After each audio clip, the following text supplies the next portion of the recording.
What's Windows 8? Windows 8 is the upcoming version of Windows after Windows 7. It looks different. Yes, but not really.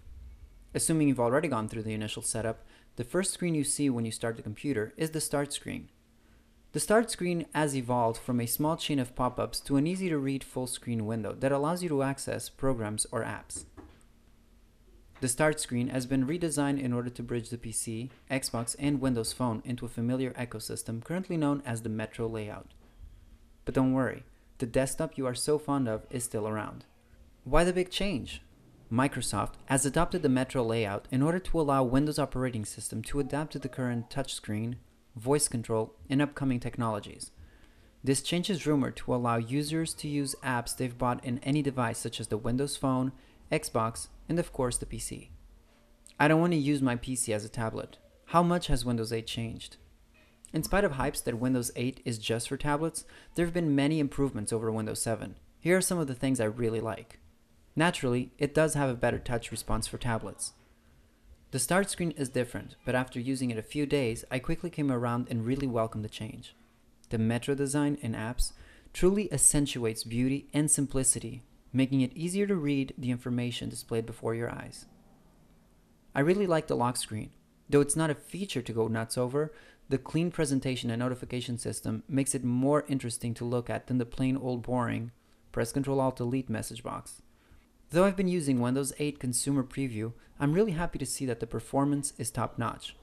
I can't say I recall Windows 7 being slower, but the new improved Task Manager allows me to see which applications are hogging all the resources and quickly decide whether I want to kill it or wait it out.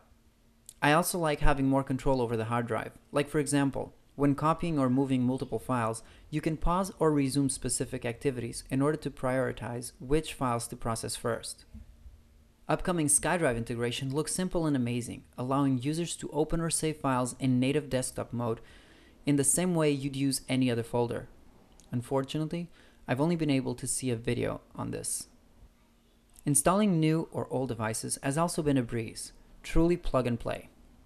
All the applications I used on Windows 7 also work flawlessly on Windows 8, at least so far. Another welcoming change was given to the Explorer window layout, where most used options are now obvious and boldly displayed, obliterating the long File Edit tool menus filled with hidden options. That sounds awesome and all, but you haven't dished out the dirt. I'd be lying if I stated I've used the perfect operating system, but the few things that bother me weren't really that big. I dislike the hidden menus using the Metro applications, like the top right for settings or search, and the top left for current open apps. At least while using a mouse, I'd rather have a subtle but visual hint. I also had a hard time to get to the control panel options from the Start screen. Unless you know what you're looking for and tap on Settings, it's difficult to know what options are available. Of course, you can get to Control Panel from the desktop, Settings, Control Panel, or by typing Control Panel from the Start screen. Metro multitask viewing has little to no flexibility between being able to display a full window or two simultaneous while one is only 1/4 of the screen. I'm also annoyed with where they've hidden the shutdown button, which is under Settings, Power. I think that Power might as well be incorporated under the user options next to Logout. My last gripe comes with the Internet Explorer 10 beta, as it seems unstable and slows down when completing fields that offer auto-suggestions, like search engines. Internet Explorer 9 worked well, but I've been forced to use Google Chrome during the most of this beta phase, which I don't mind. I give Windows 8 2 thumbs up for not sacrificing Windows Desktop for the sake of adapting to tablets. Do I recommend replacing Windows 7 with it? Unless you have a tablet or want to try the new Metro layout, upgrading doesn't seem very relevant to the desktop user during this build. Personally, I might get it for the sake of evolving along with Windows 8 as it grows. If you found this flash review helpful, spread the word by hitting like, favorite, or sharing it with your friends. And if you had the opportunity to use Windows 8, share your thoughts by leaving a comment down below. Thanks for watching. Until next time.